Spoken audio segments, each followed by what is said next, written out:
这天，爷爷给福宝在园区铺了新的地毯，福宝面对这个地毯表示很满意。爷爷今天则是直接打开通道门，让福宝来到了室外园区。此时，宋爷爷正在通道门口呼喊福宝去室外玩耍，因为江爷爷还有一个重要的事情没有完成，那就是为福宝园区播撒种子。爷爷表示，大家可以看到，现在园区是光秃秃的了，已经没有了什么植物，所以需要再种植一些新的，让园区重新恢复一下生机。想必现在将爷爷种上种子，明年春天就可以长出来了。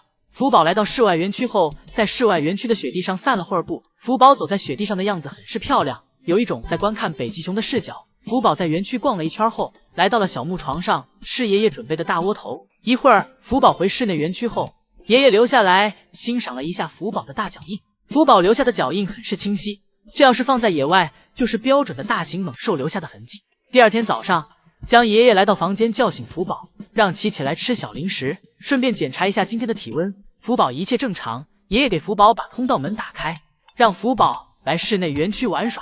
下午爷爷再来时，看到了福宝在树上睡觉的样子，这惬意的睡姿看上去很是享受。辉宝拿着一根竹子走上了独木桥，下一秒辉宝转身坐下。辉宝喜欢坐下后向后躺去，但结果辉宝忘记了自己这是在独木桥上了，一下摔了个倒栽葱。辉宝为了缓解尴尬，赶紧给自己调整了姿势，小脚扶着竹子，小手拿着竹叶，表示自己这是故意的。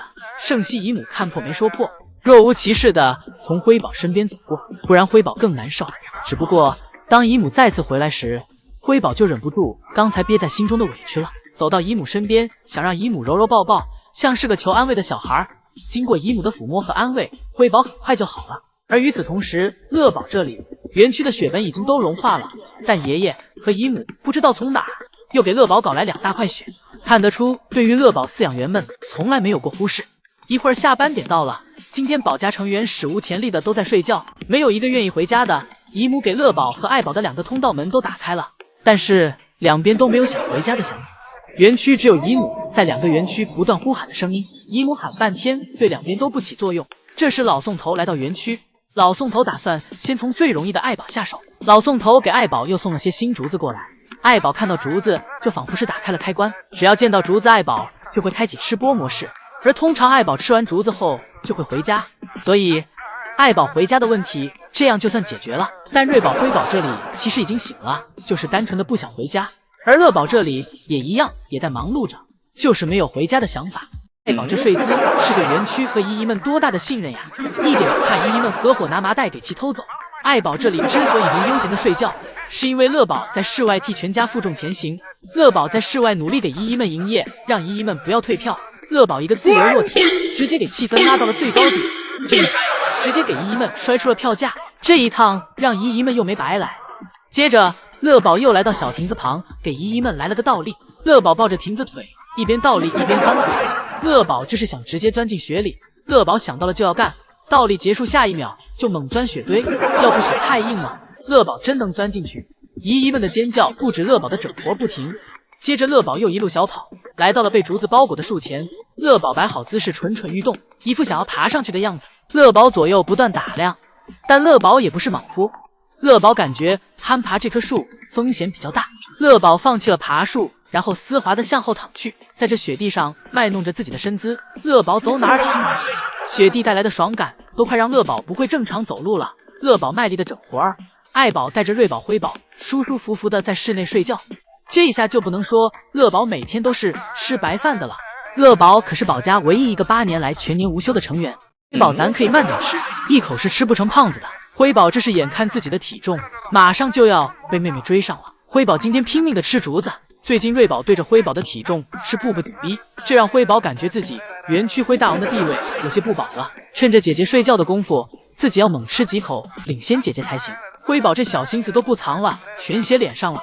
而且最近辉宝的反骨越加明显，看似最近一直动手的都是瑞宝，但是仔细去看会发现事情的开头都是因为辉宝故意挑事儿。原本瑞宝跟在妈妈后面走得好好的，辉宝这里却在后面咬了瑞宝一下，吓了瑞宝一跳。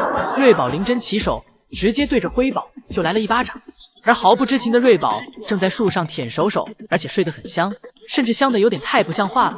而爱宝此时正坐在小木床上吃竹子，不过下一秒爱宝就又不拘小节了，立马抬起屁股对着窗外正看入神的姨姨们铲起了青团。爱宝铲完青团后还挺爱干净的。爱宝离开小木床，走去了没有青团的小亭子上。爱宝来到小亭子上后，又吃了会儿竹子，然后在不知不觉中就睡着了。爱宝这一睡就睡过头了，还是宋爷爷拿小苹果过来给爱宝唤醒了。2块清甜可口的小苹果给爱宝从睡梦中拉了回来。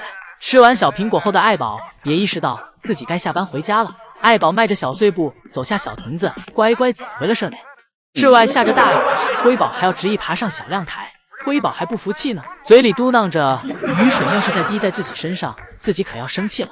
而瑞宝和爱宝这里此时也对这雨水毫不在意。接着瑞宝的迷惑行为就上线了。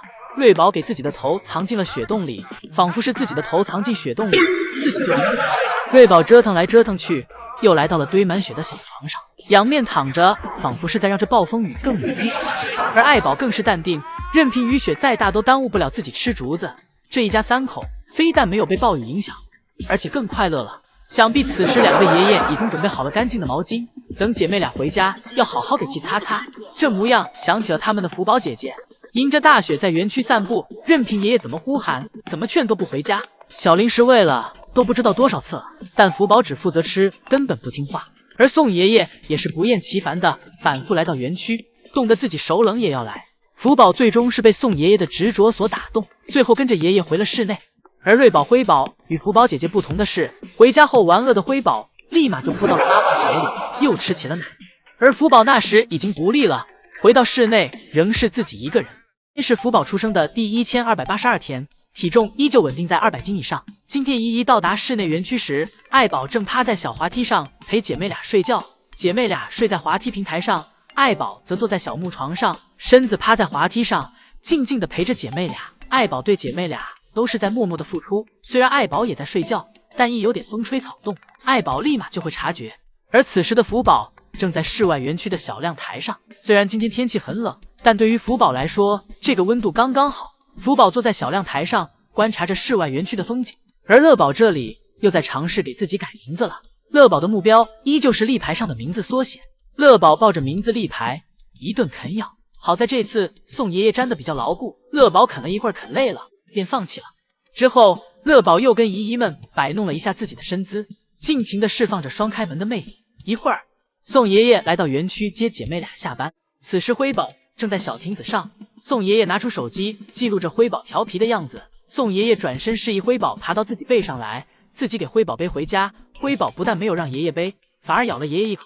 宋爷爷再晚点回头，辉宝都要给宋爷爷的小马甲咬破了。宋爷爷看辉宝并不想被背回家去，宋爷爷换成了公主抱。宋爷爷给姐妹俩接回去后，福宝从室外园区走了回来。福宝来到园区后，第一件事就是寻找姐妹俩和妈妈的气味。福宝在园区转了一圈后，来到了小亭子上吃东西。竹子吃完，福宝又在园区转了一圈，还在小滑梯上挠了挠痒，最后感觉到无聊了，福宝来到了通道门口，蹲在了通道门口前。福宝这是想回家休息了，坐等爷爷给自己开门回家。